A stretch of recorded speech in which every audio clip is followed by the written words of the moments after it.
Thank you, sirs. The theme for the next session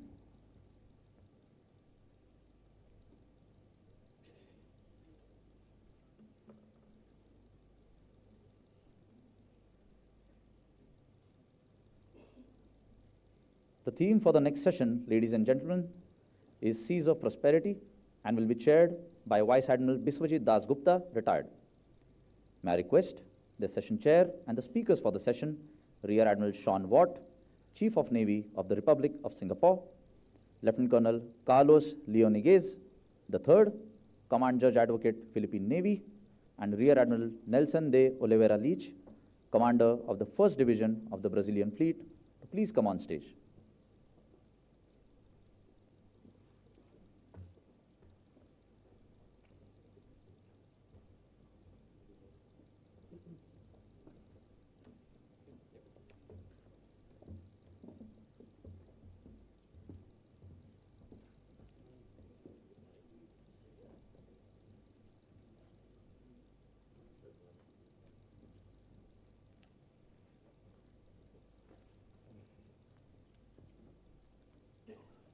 Vice Admiral Biswajit Das Gupta was commissioned in the Indian Navy in 1985 and is a graduate of the National Defence Academy.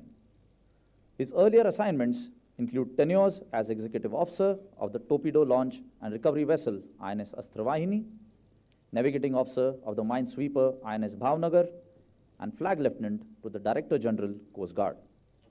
His specialist assignments include tenures as the Navigating Officer of the Guided Missile Destroyer INS Ranveer.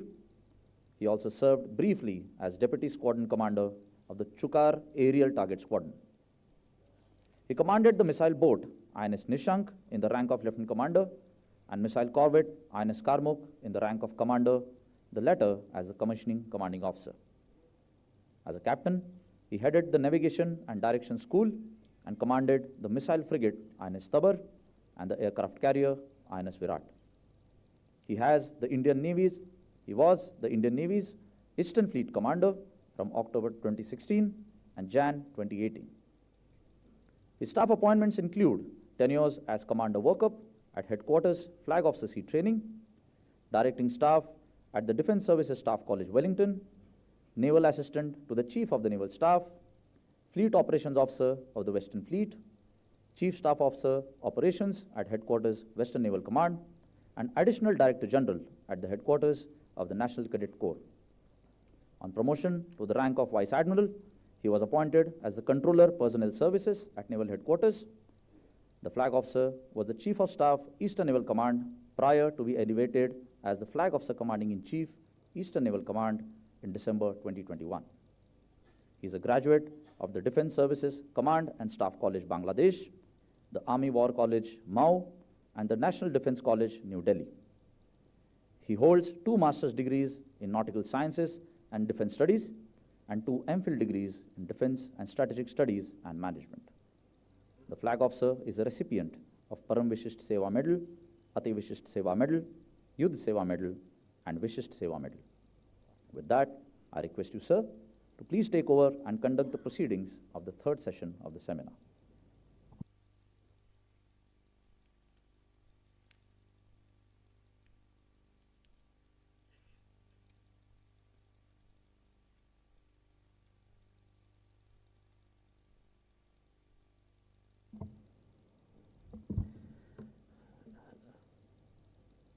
Good morning, ladies and gentlemen, and I must thank our MC for that very kind introduction. Before I say anything about the session, let me first congratulate the Indian Navy and the Eastern Naval Command for putting together Milan 24 in the current avatar, and bringing together more than 50 navies around the world. I think it speaks volumes about India and the Indian Navy and the friendship that all of us share.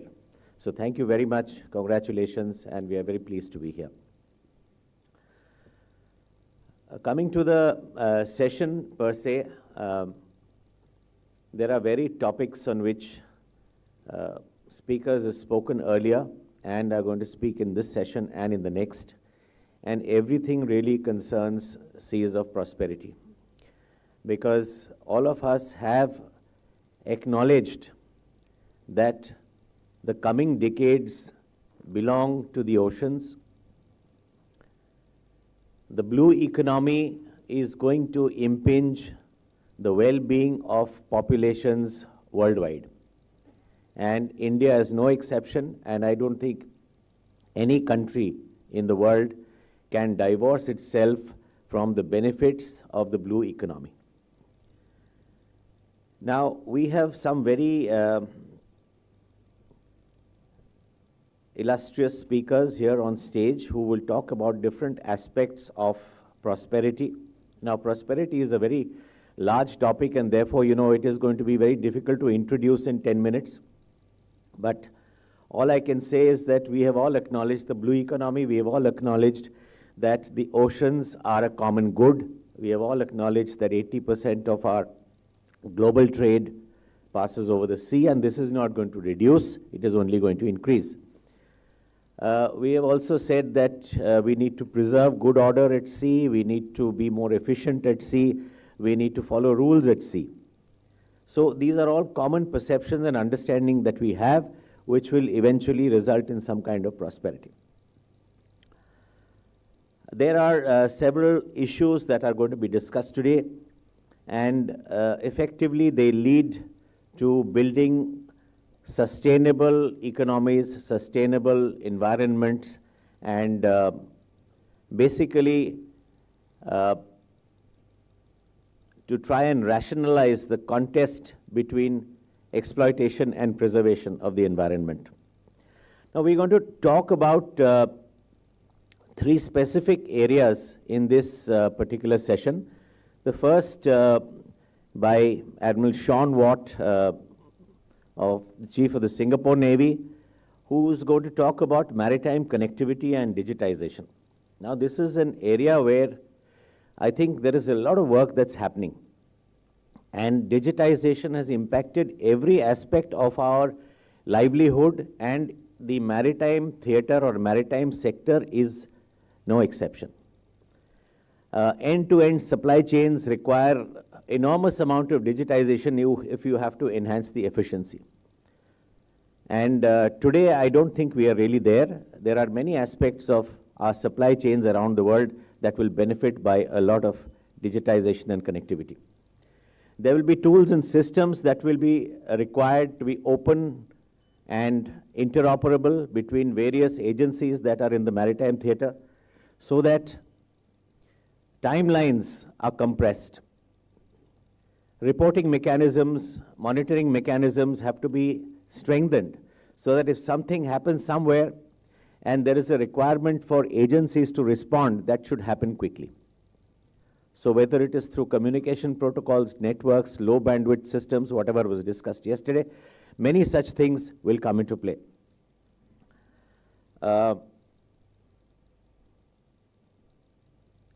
Now, there are also areas where, we're getting smart. Everything is smart today. So now we're looking at smart cities, smart ports, smart logistics. Everything will require digitization. So there is a fair amount of AI, ML, and various other technologies that are going to get involved in the evolution of digitization, especially in the maritime world. Now, once you have digitization, you have networks, they're going to be susceptible to threats, they're going to be susceptible to cyber disruption. So that is another part of the game that is going to evolve in the future. Next, we're going to have Colonel Carlos from Philippines talking about maritime law and diplomacy. Now, he is a judge advocate by profession. He's a a professional in law, therefore I will not say too much about it. But what I can say as introductory remarks is that there are several conflicts and there are several confusions, there are several misunderstandings of the law as they stand, and they sort of create confusions in the minds of people. The loopholes in the law are taken advantage of by various players in the manner that they wish to serve their own interests, and therefore they require resolution by whether it is a rules-based order or whether it is a bilateral understanding between nations or whether it is by force. One has to see how things evolve. But just to give you an example, the seas have been open for all. You know, the seas are considered to be a global common. Everybody has access. Everybody has the right to move wherever they have to, except for the territorial seas, which was defined in the UNCLOS. Now, when the UNCLOS defined sea areas, it sort of gave the coastal state a certain amount of right to exercise force in those areas which was earlier free. Therefore, people who moved around freely across the oceans of the world now have got subjected to certain restrictions that have been placed by the coastal state because of their own understanding of the law. And therefore, when you have discussions about freedom of navigation being impeded and various other things, it is basically in relation to the freedom that one enjoyed earlier, even before the UNCLOS came into play. So there are various aspects of law and diplomacy that will come into resolving all these complications. And finally, we're going to have Admiral Leite from Brazil, who's going to talk to us about the influence of new threats in the maritime environment as Brazil sees it.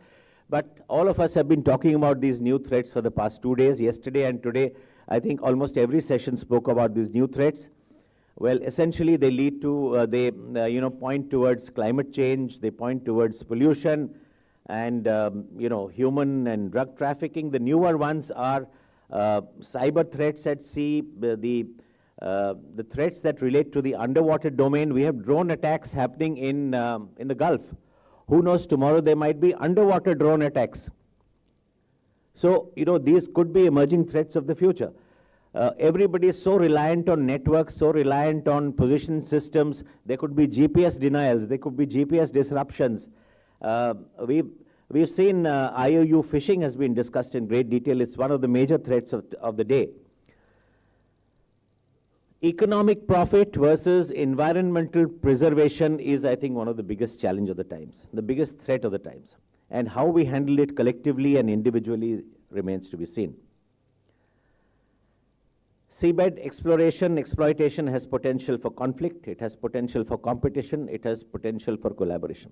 Where we want to go was brought out by that last question on oil exploration. Are we going to fight over oil? Or are we going to cooperate over oil? Are we going to collaborate over oil in the Bay of Bengal? So with these opening remarks, let me introduce Admiral Sean. Admiral Sean graduated from Stanford in 2006 with a bachelor's and master's degrees in arts, science, engineering. And he is also a Master of Business Administration from the MIT in 2019. He is a professional naval officer. He spent a lot of his time in the formative years in the Victory-class corvettes and the Formidable-class frigates. He has also commanded the frigate Supreme from 2014 to 2016. He has been the Deputy Commander of the Maritime Task Force and Maritime Security Command from 2019 to 2020, and he has been the Fleet Commander from 2022 to 23. He has had several challenging staff assignments where he has looked after policy plans and very important departments of the Republic of Singapore Navy. He also served at the head of Force Transformation, Joint Plans, and the Transformation Department between 2016 and 2018, where he has overseen the planning and capability development efforts of the Singapore Navy. So, all yours, Admiral Sean.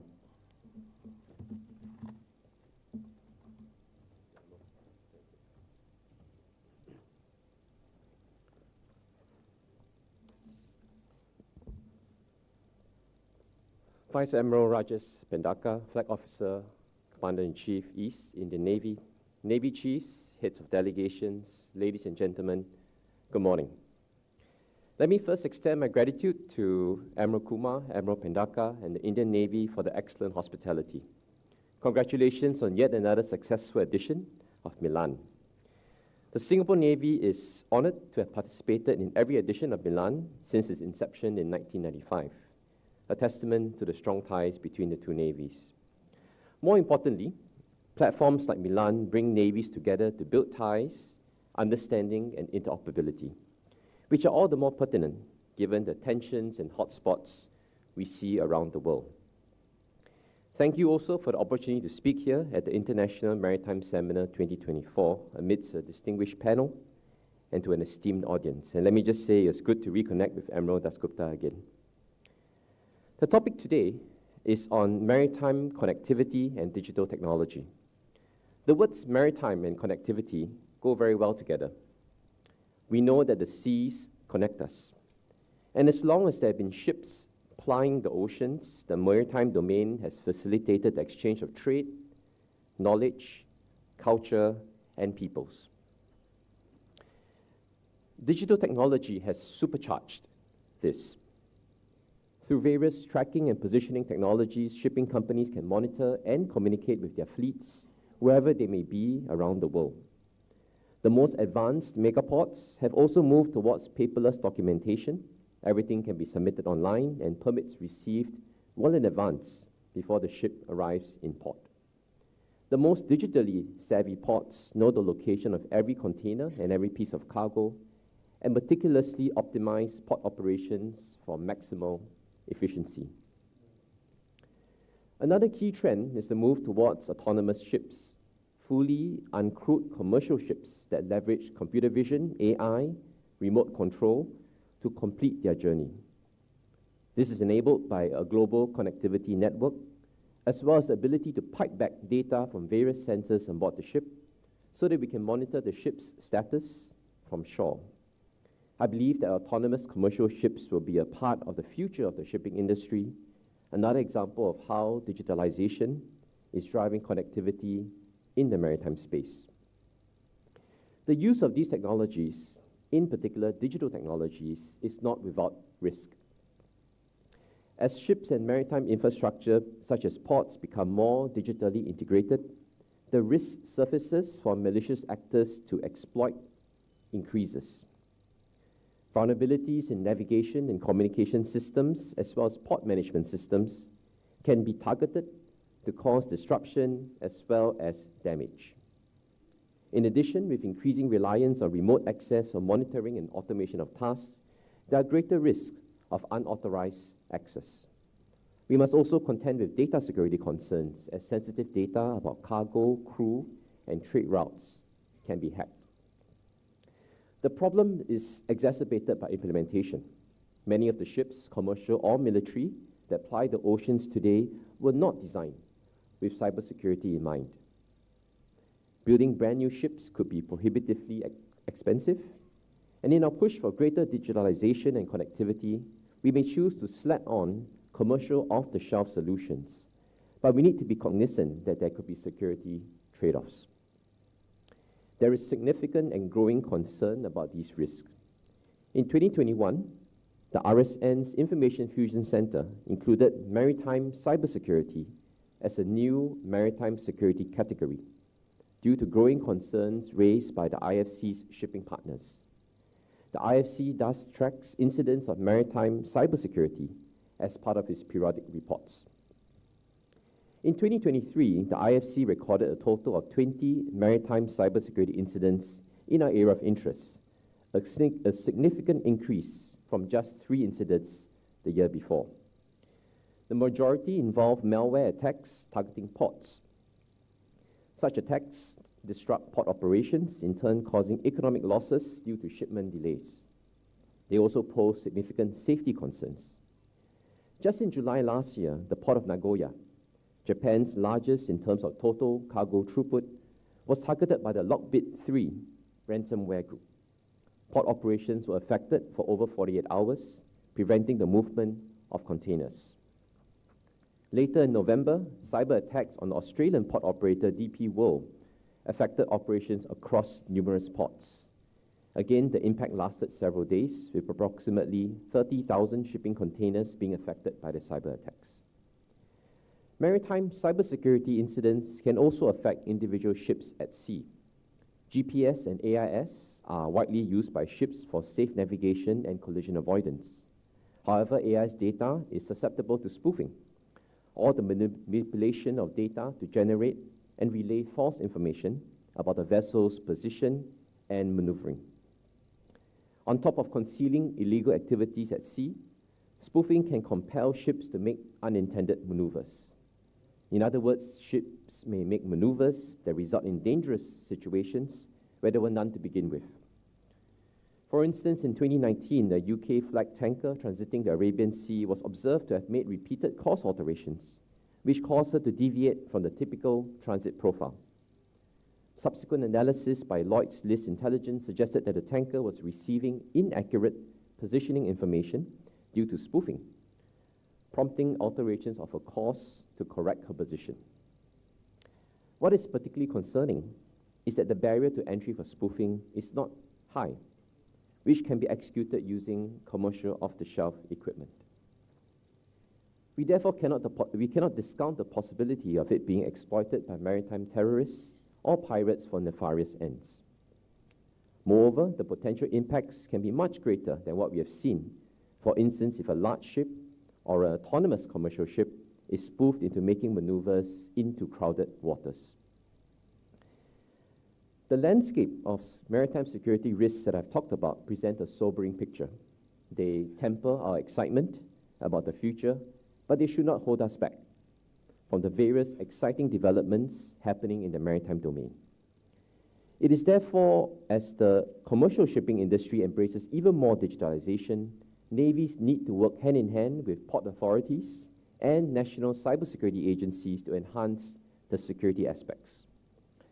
Within Singapore, the Maritime and Port Authority is a sectoral lead, setting digitalization and security standards for ports and Singapore-registered ships.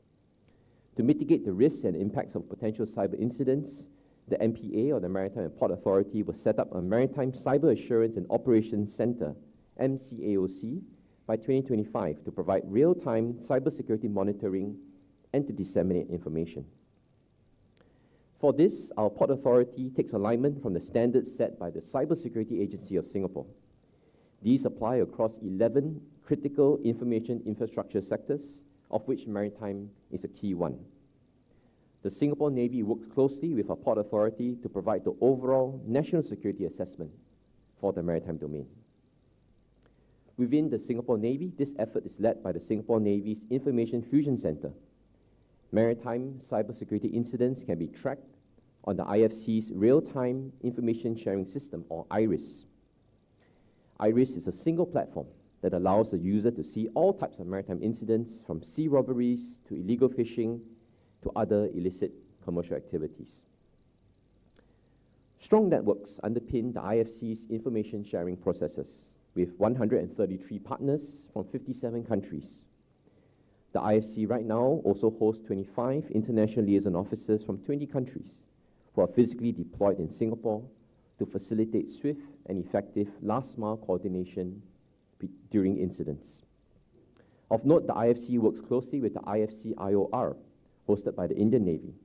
The Singapore ILO, accredited to the IFC IOR, serves as a crucial link between both IFCs, sharing and verifying information on regional incidents to improve collective awareness and cue prompt responses.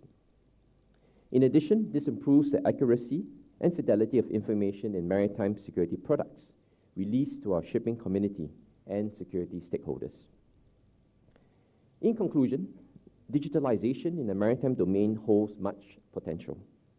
While we seek the gains of maritime connectivity, we also need to give sufficient weight to the security aspects to ensure that we introduce these new and exciting technologies in a safe and secure manner. Thank you for your attention, and I look forward to a constructive discussion ahead. Thank you.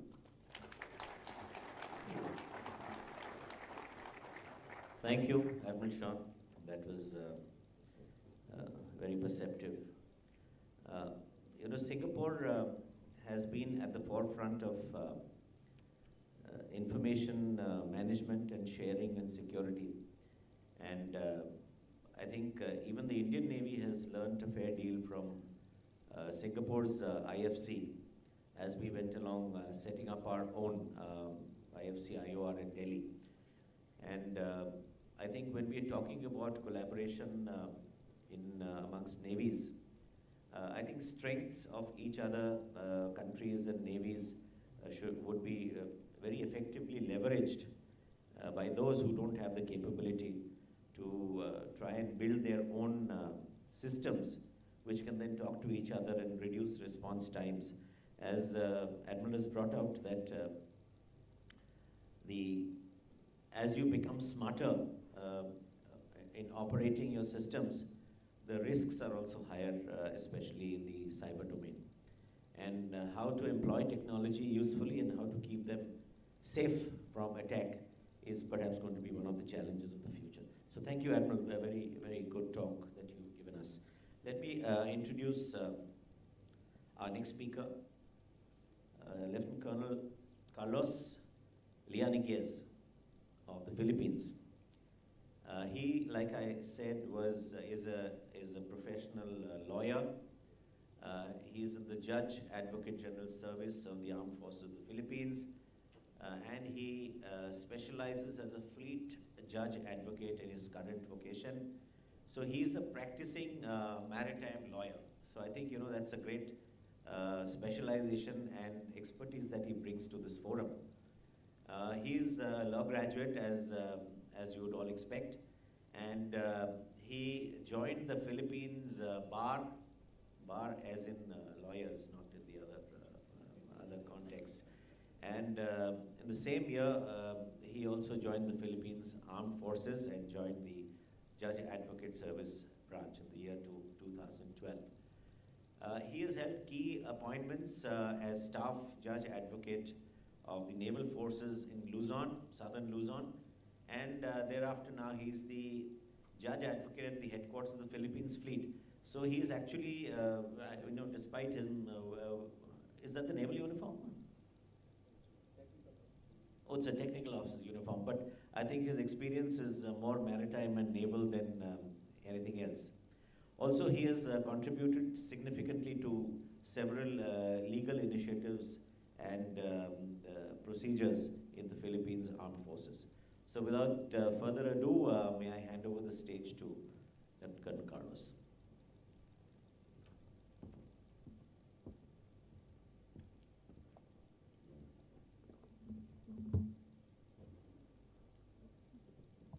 Thank you, sir, for the kind introduction.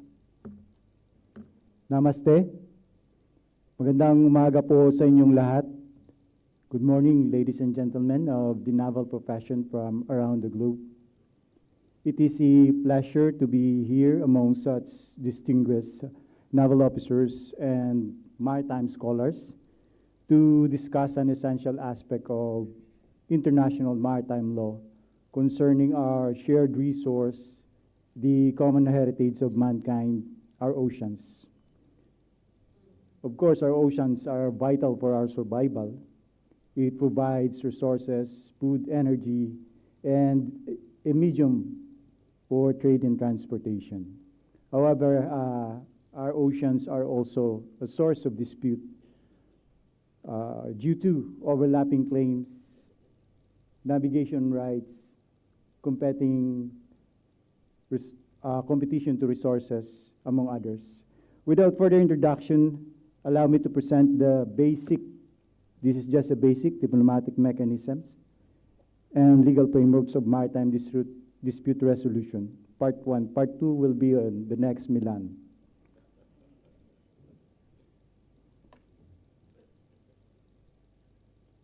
The United Nations Convention on the Law of the Sea, or the UNCLOS, is treated as the cornerstone, the foundation of international maritime law. As they said, this is the constitution of international maritime law. UNCLOS provides a legal framework that governs the use and conservation of our world's seas and oceans. It plays a pivotal role in maintaining order, defining rights and responsibilities, and most importantly, resolving disputes that arise in our shared maritime spaces. In maritime dispute resolution, legal frameworks alone are not sufficient. Diplomatic channels are equally crucial. These channels facilitate communication, foster understanding, and help in navigating the complexities of international relations, thereby contributing significantly to maintaining peace and stability in the world's oceans. UNCLOS provides various diplomatic tools as peaceful means of dispute resolution that states are encouraged to use before resorting to compulsory dispute resolution. However, the choice of method depends on the disputing parties, the nature of the dispute, and the relationship between the parties. Also, their willingness to resolve the dispute.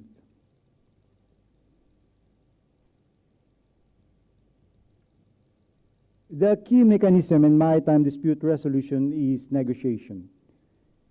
Negotiation is a fundamental diplomatic tool used in various fields, including international relations and maritime dispute resolution. It facilitates communication, understanding each party's concern, and finding common ground for resolution. Successful negotiation leads to the development of agreement that outlines the terms and conditions of the agreement, the resolution. An alternate diplomatic tool of dispute resolution is through mediation, in which it is a process in which a neutral third party, the mediator, assists the parties involved to reach a mutually acceptable agreement. The mediator facilitates communication, guides the negotiation process, and helps the parties generate and explore a range of potential solutions to reach an equally acceptable resolution. Another diplomatic approach is through conciliation. Conciliation is one in which a neutral third party, called the conciliator, assists disputing parties in reaching a mutually acceptable agreement. The conciliator actively proposes solution and make recommendation to the parties. This conciliation does not follow a structured process, and its outcome depends on the willingness of the parties to engage in dialogue and reach a mutually acceptable agreement. And any agreement reached or recommendations made can be formalized. Another diplomatic channel that may facilitate maritime dispute resolution is through international organization and multilateral dialogue fora. These organizations and fora provides a platform for member states to discuss, negotiate, seek solutions to the maritime challenges and issues in a collaborative and multilateral setting. These are just some of the diplomatic tools widely used for maritime dispute resolutions. Other alternative diplomatic means of dispute resolution may be used and tailored depending on the specific needs of the disputing parties. In the same way, the UNCLOS provides legal frameworks for the settlement of disputes, one of which is through the ITLOS, the International Tribunal for the Law of the Sea, which has jurisdiction over any disputes concerning the interpretation or application of the UNCLOS, and over all other matters that specifically provided in any other agreement conferring jurisdiction to the ITLOS and accepted by all the parties. ITLOS is open to states parties to the convention and to other state or entities not parties to the conventions under any other agreement submitted conferring jurisdiction to the ITLOS.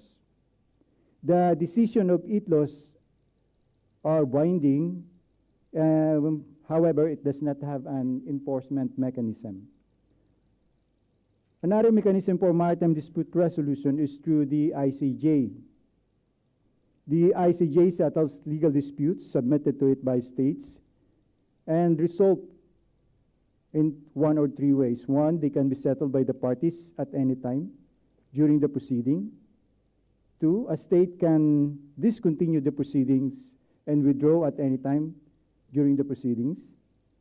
And three, the court can deliver a verdict.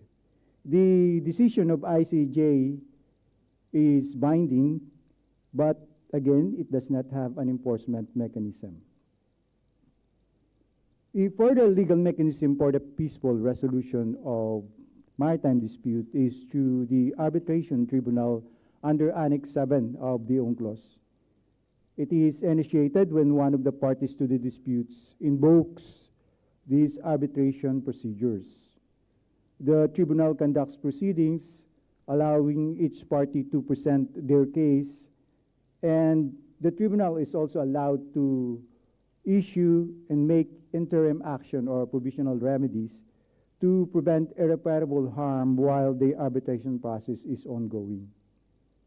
The decision of the tribunal is final and binding, and the parties are expected to implement the decision in good faith. Lastly, UNCLOS provides a specific mechanism for resolving disputes in particular areas through the Special Arbitration Tribunal under Annex 8. Any party may submit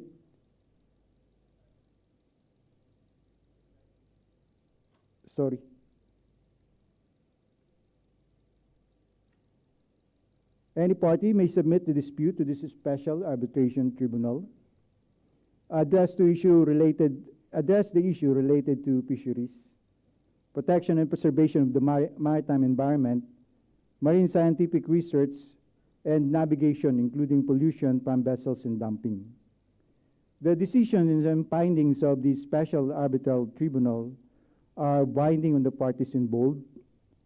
The provision of Annex 7, the Arbitration Tribunal, we will apply with necessary changes to these special arbitration procedures.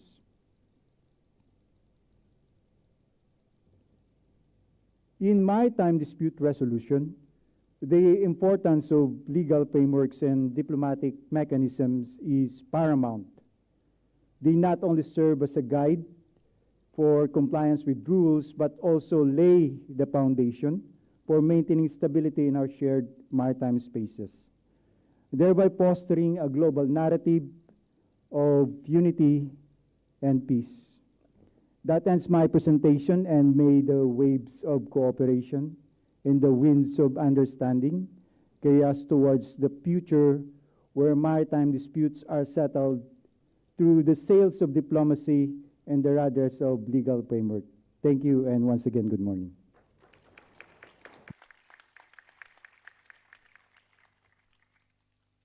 Thank you. Thank you, Lieutenant Colonel Carlos, for that perspective on dispute resolution.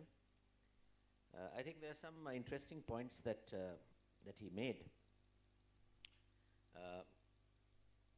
I think the mechanisms that he outlined as diplomatic measures to resolve disputes, such as negotiation, mediation, conciliation, and also approaching international organizations and tribunals, I think they presuppose a few things. Firstly, I think they presuppose some kind of a common understanding of the law.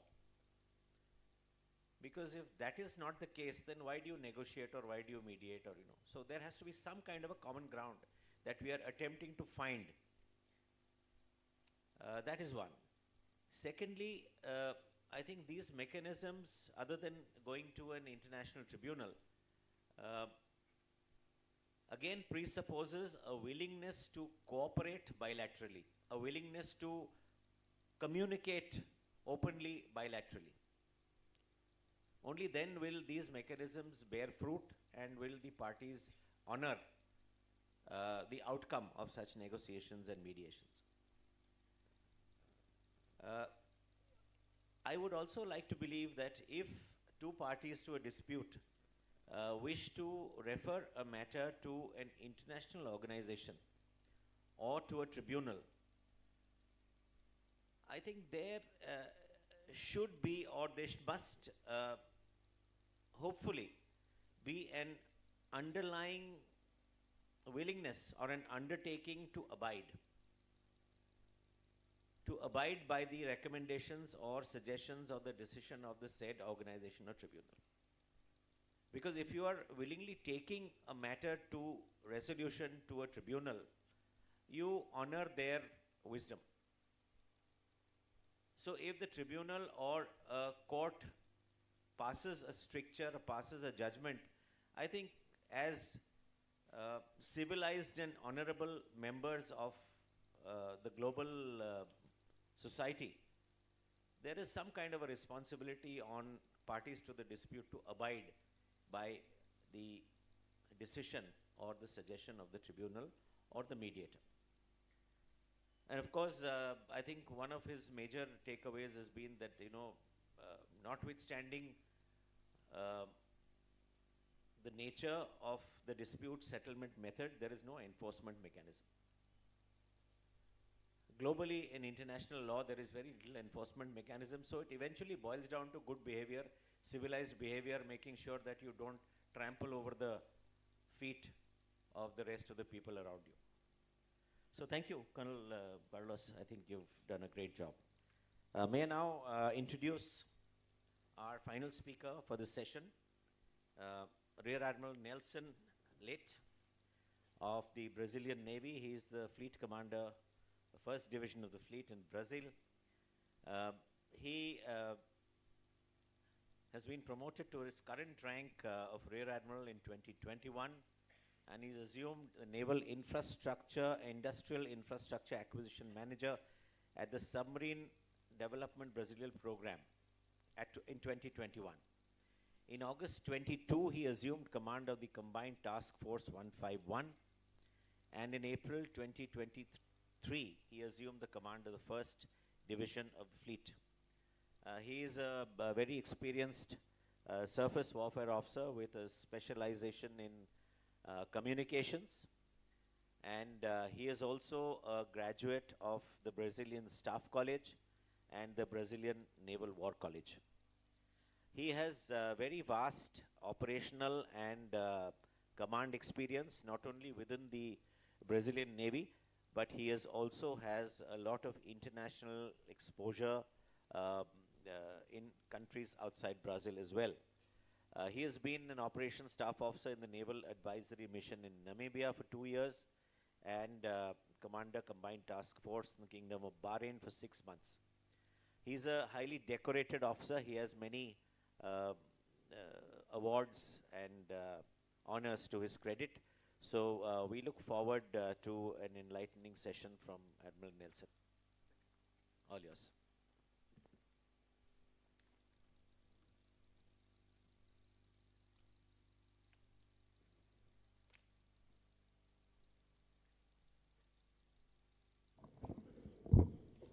Good morning, everyone.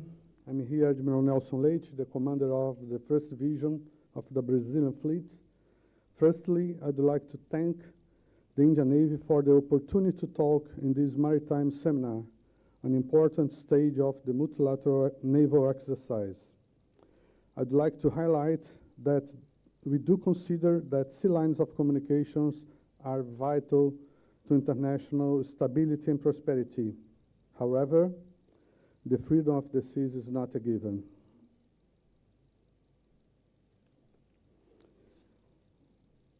For our presentation, I will observe the following summary, emphasizing the Brazilian good practice for maritime security.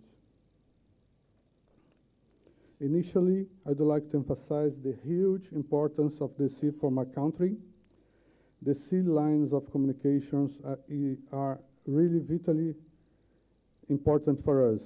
At sea are many natural wealth reserves, and from them we obtain about 95% of the oil, 8% of natural gas, 45% of fish consumed in my country. Brazil has the right to explore an extensive oceanic area with 5.7 million square kilometers, which we call Blue Amazon, and is equivalent to approximately a half of our continental mass. Brazilian Navy is aware of the following threats to maritime trade, especially those most likely to have an impact in our area of interest in South Atlantic, as shown. I'd like to emphasize that in a context of scarcity of natural resource, maritime spaces are the frontier still in dispute on the globe. Contributing to accomplish our mission and to face all the commitments assumed by Brazil, the Brazilian Navy created the Command of Maritime Operations and Protections of Blue Amazon, we call COMPAS, with several tasks as shown. To comply with tasks assigned, COMPAS use Maritime Traffic Information System, SISTRAN, and the data source that feed it, among which I'd like to highlight patrols carried out by ships and aircraft of Brazilian Navy and Air Force, the bilateral agreements to exchange automatic identification system from sensors in other countries, Brazilian National Satellite Fishing Vessel Tracking Program, Brazilian Maritime Monitoring System to support petroleum activities, among other sources. In addition to SISTRAN, Brazilian Navy is developing the Blue Amazon Management System, SISGAS, a strategic program for Brazil, which will integrate equipment composed of collaborative and non-collaborative systems. Not a single institution is able to deal with the new threats alone, so we count on national, international partners to have an integrated actions to fight against the new threats at sea.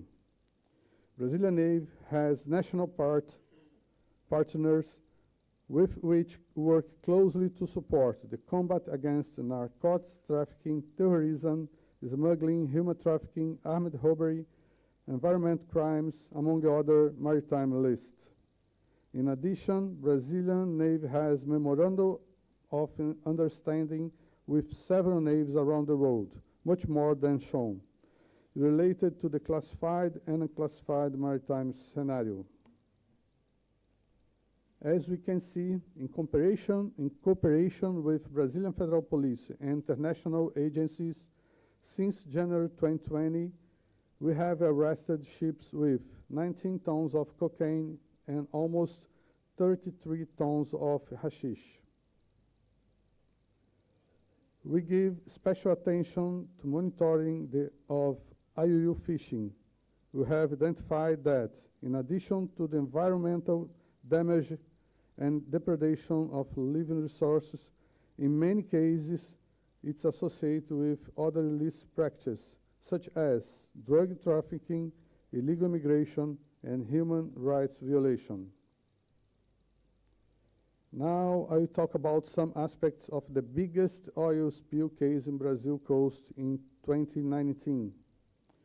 Due to the particularities of marine currents in that region, the oil spread throughout the coast of northeastern of Brazil. The Brazilian Navy and several other Brazilian authorities made many considerations, and all possibilities have been studied, as shown.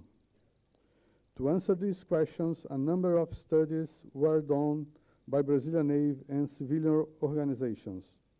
The cause for all these problems on our coast has been identified as an oil spill from a ship that left a stain about 400 nautical miles from the coast.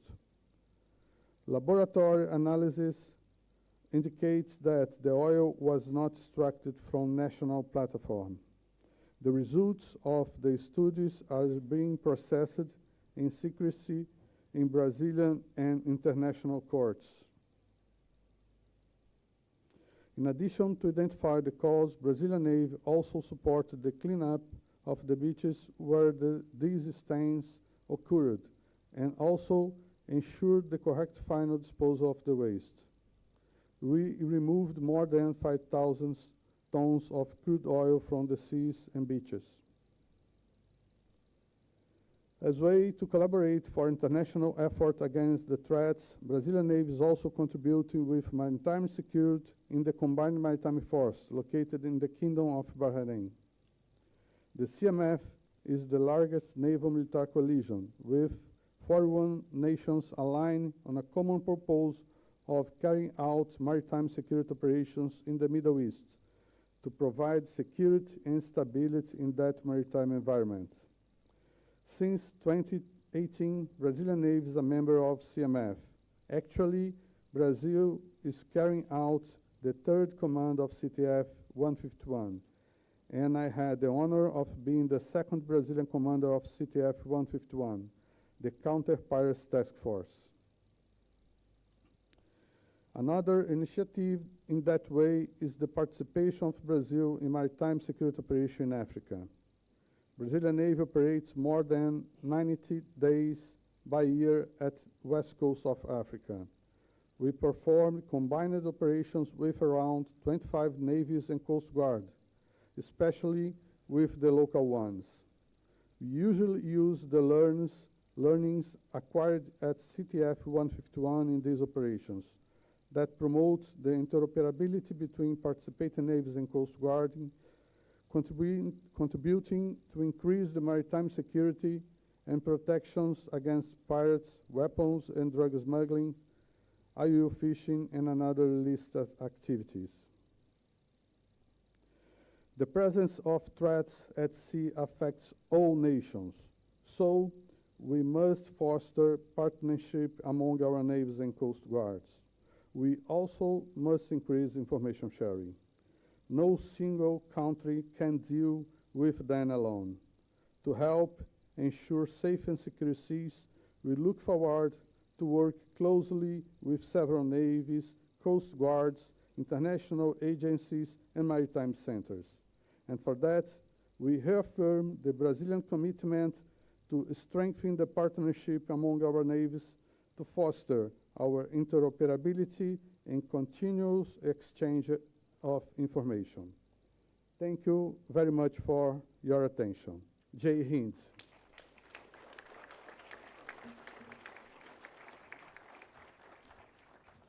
Thank you very much.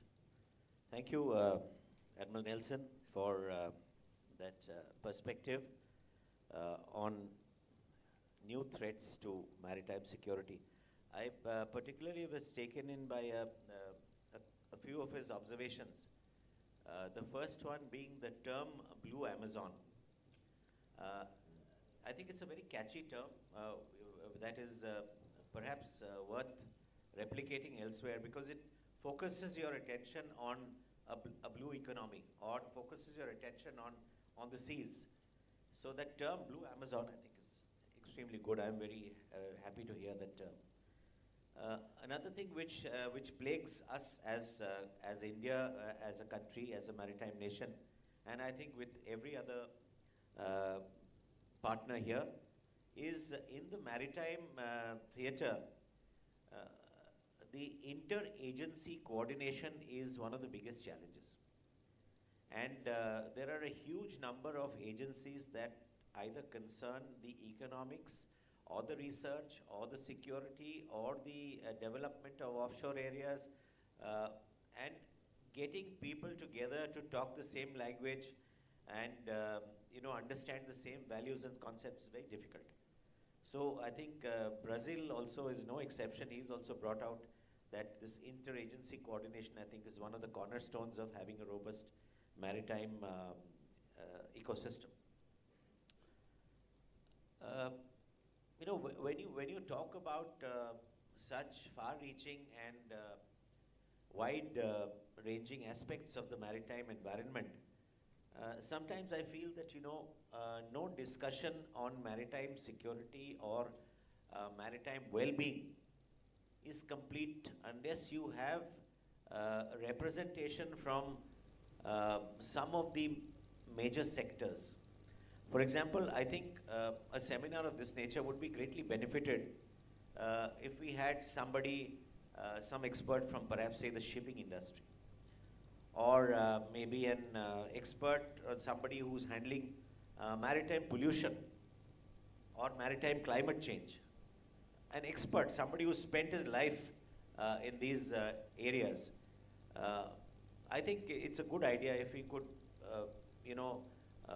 rope in some expertise, one odd person who can tell people a little more than we know on these subjects. Another thing which I found could be a very effective tool for miscreants in the future is eco-terrorism.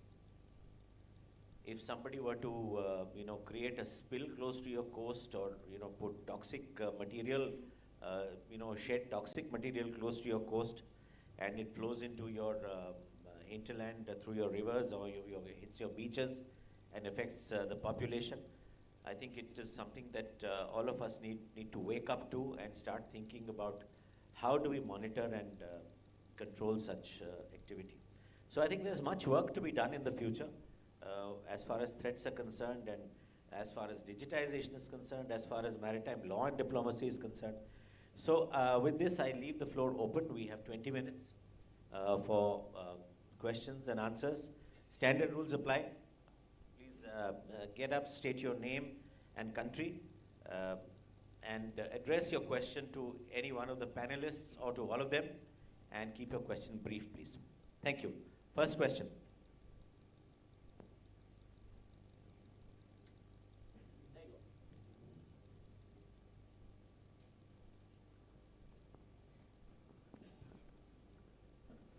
I'm Sub Lieutenant Tanishq Yadav from Indian Navy.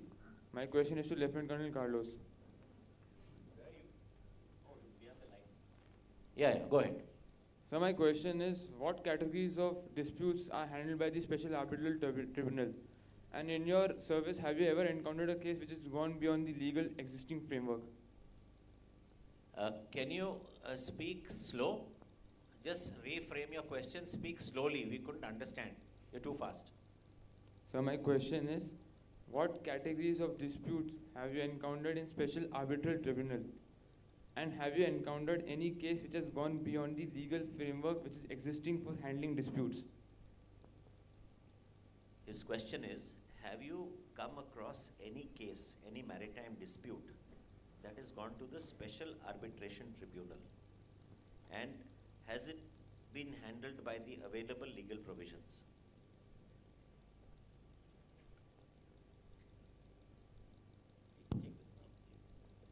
Thank you for the question, sir. Can I answer that next, Milan?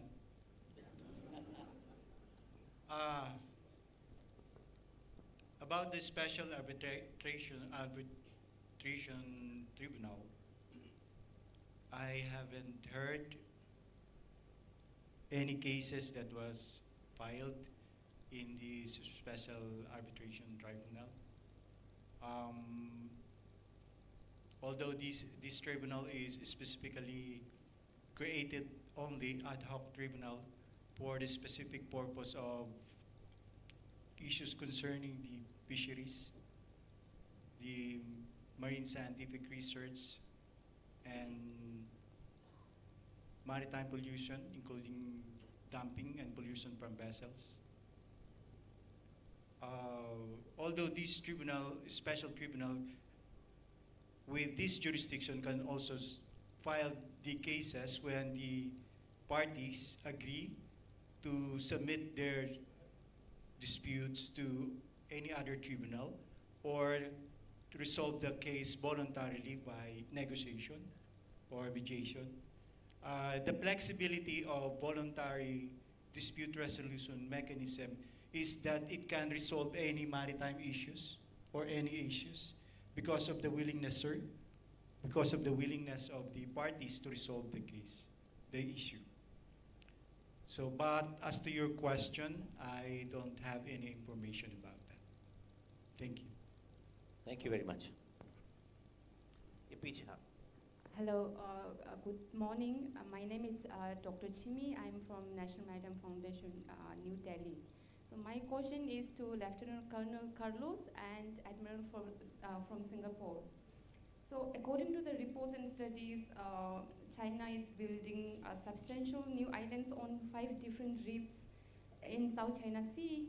What are the primary motivations behind it, and how does this activity impact the regional geopolitical dynamics and adherence to international maritime law, particularly UNCLOS, as we know that the party, the willingness to cooperate and the values and concept is quite different in this case. So what are your thoughts? Thank you.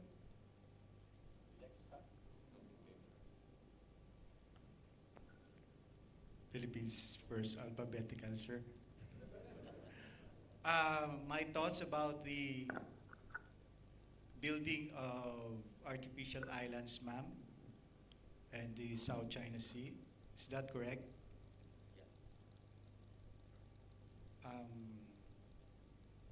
If the building of the artificial islands in the South China Sea,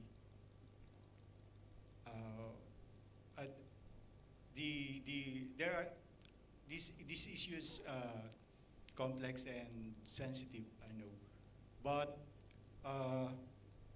if we relate this to what I have discussed concerning the legal frameworks in maritime dispute resolution,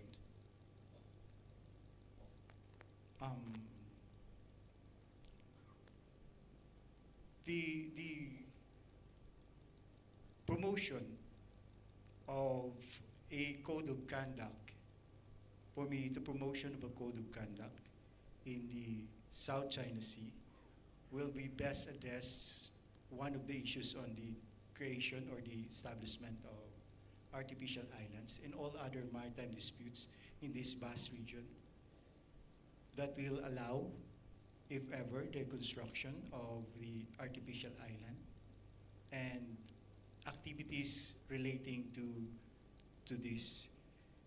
So for me, the creation of an agreement that entitled the Code of Conduct in the South China Sea, allowing the establishment of artificial islands so that the activities of this big player in the South China Sea, again with the consent of those countries who has claim over that island. That's all that I can say,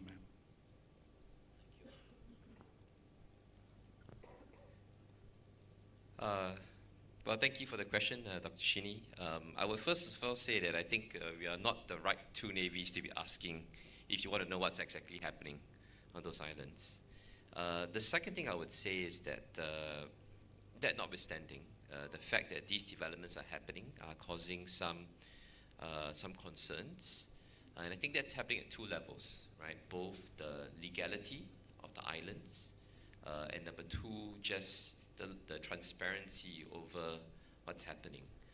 And I think for both of these, the solution remains the same, that we need to advocate more dialogue, more transparency, more discussions on what exactly is going on and the intention behind some of these. And I think that would generally help to reduce the uncertainty that we're facing right now.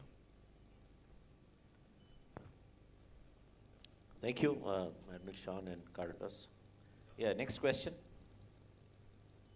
Yeah, Manmeet and then followed by Dorai. Good morning, sir. I'm Commodore Manmeet from Indian Navy. Thank you for your insightful talk. Question is to Admiral Sean. Sir, dispute resolution is a much larger political issue, but having a code of conduct, Lieutenant Colonel Carlos just mentioned, that should be, I think, driven by probably maritime forces also. So I understand there are some guidelines agreed to. First question is there a genuine willingness for everyone, all parties involved, to come to a common code of conduct? Secondly, on the code of conduct indeed is being negotiated. I think they have managed to finish so I've come to a provisional agreement on the preamble of that. Progress could of course be faster. COVID, I think, had a part to play in that. But there's a genuine willingness on all parties to make advancements on that.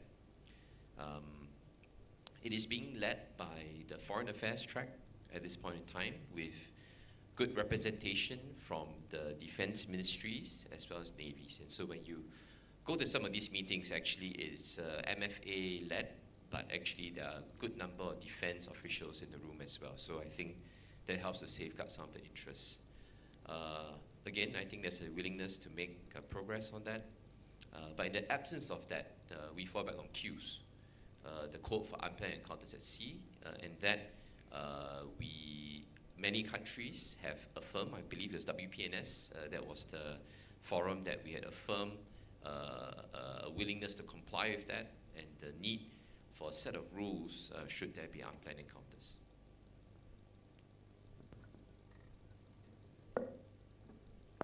Morning, sir.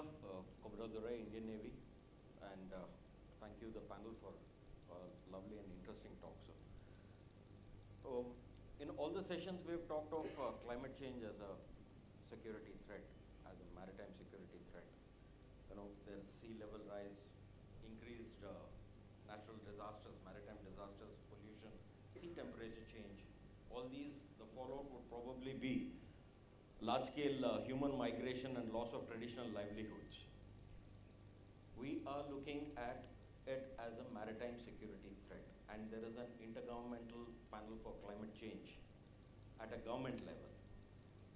My question is there traction enough for the IPCC to address climate change, or gatherings such as these, where the military needs to push within our own spheres of influence? My question is to Admiral Nelson, sir.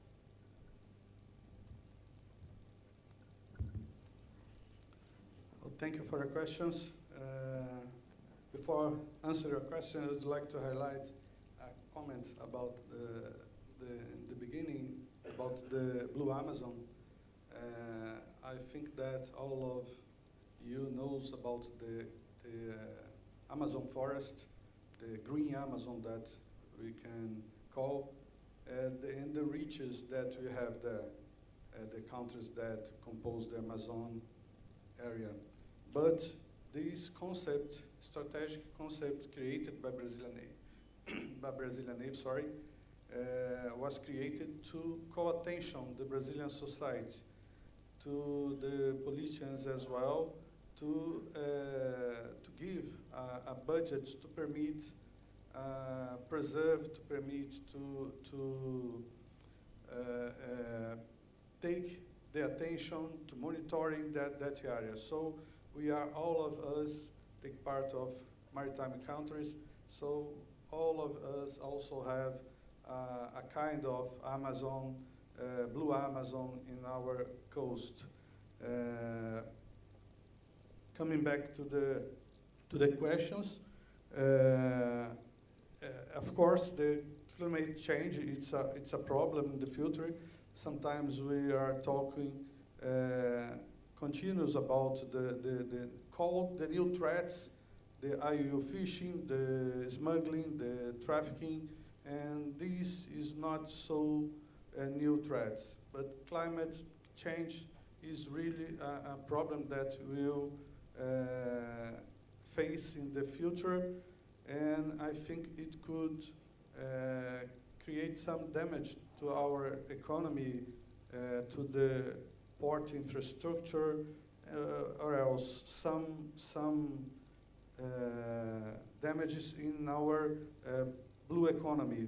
But I think that in the future, the technologies could also contribute to monitoring better these areas, and the technologies could contribute to compensate the climate change. But we have to pay attention to the cause of the change of climate and do not take too much later to solve this problem. Thank you. Thank you. I think I'll just amplify on what Admiral said. Your question really was that, yes, there's going to be a climate disaster sometime, and there might be a sea level rise, and which might cause human migration from place A to place B. Quite likely. It's a likely scenario that we have built many times. The point is that it is a global problem. It's a problem of countries. It is not essentially a maritime security problem. It is a problem that is going to hit nations as a whole, because it's population well-being of populations that is concerned. But the point is that, the first response and some kind of containment or some kind of monitoring, policing will have to be done by somebody. Who else but maritime forces, if we have the capability? I will only give you an analogy of piracy. Maritime forces, what are maritime forces doing about piracy? They are just about containing it temporarily. The solution lies on land. The solution lies in governance in the countries where, or in the sea areas, in the coastal states, where the sea areas are prone to piracy. If the governance is handled on land, there's going to be no piracy. But when piracy is there, who's going to tackle it? And the maritime forces, for example, they are only an extension of the national power. So if a temporary fix has to be there and maritime forces have to, step forward, I suppose that's the way things are going to happen. Next question, please. Yes. Good morning, everyone. Thank you, panel, for this discussion. My name is Falak Vyas, and I'm a research scholar working on gray zone security threats. Hello. Yeah. So my question is to Chief of Navy, Singapore, Sean Watt. So you talked about maritime connectivity and digitization, but I have a question regarding the maritime cybersecurity threats, which are which come from non-state actors. So what sort of mechanism is there when you're trying to bring them to justice? And is there a mechanism where states come together in order, because at times maritime security threats, cyber security threats are being sponsored by states indirectly. So is there a mechanism for that or not? Thank you. Sorry, I didn't quite catch your name. My name is Falak Vyas. I'm a research scholar working on gray zone security threats. Okay, thanks for that question. I'm not an expert in cybersecurity per se, but from what I understand, actually the frameworks around some form of justice, or actually maybe I don't know if the Colonel can jump in on this as well, but my understanding is that the frameworks around this have not been built. And it's not something that's unique to maritime cybersecurity. The larger issue has to deal with cybersecurity threats to any of critical infrastructure across any domain. The ability to attribute and prosecute thereafter. I don't think there's a lot of levers around that. Partly because you may not know for certain that last mile traceability, I think that's quite challenging. And then what constitutes something that you would then apply some of your other frameworks for certain crimes or certain damages that are being caused. I think still quite undeveloped at this stage. I think it's a problem, and I do think there's efforts around global efforts to try to to do better there. Colonel, did you want to jump in on that? No? Okay. All right. Yeah, that's it. Thank you. I think we have time for one last question. If there's somebody who's willing to ask a question, one last question.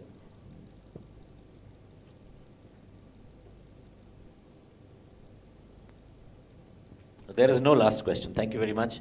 I'll hand over. May I request all of you to please join me in giving a round of applause to our speakers. Thank you very much. Done a fantastic job.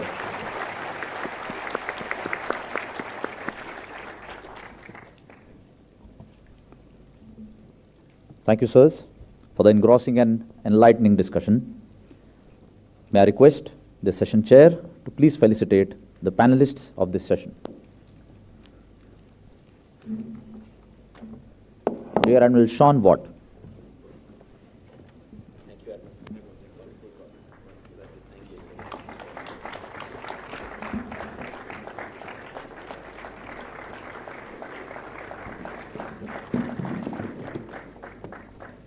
Lieutenant Colonel Carlos Leoniguez, the third.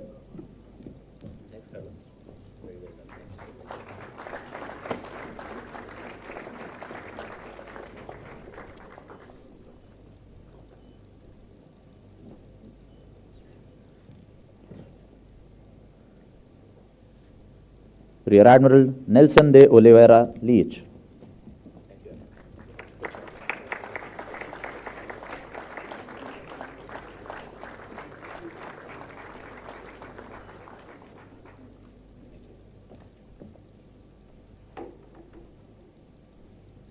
Thank you, sir. May I now request Vice Admiral Rajesh Pendarkar, Flag Officer Commanding in Chief, Eastern Naval Command, to please come on stage and felicitate the session chair.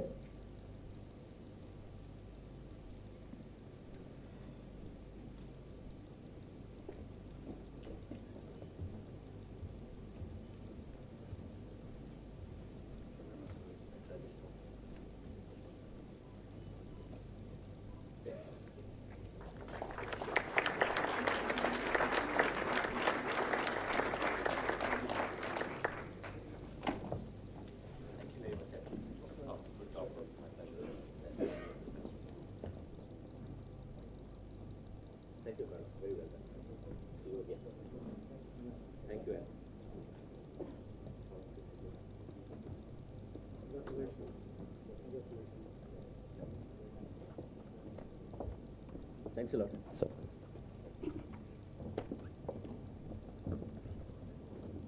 Thank you, sir.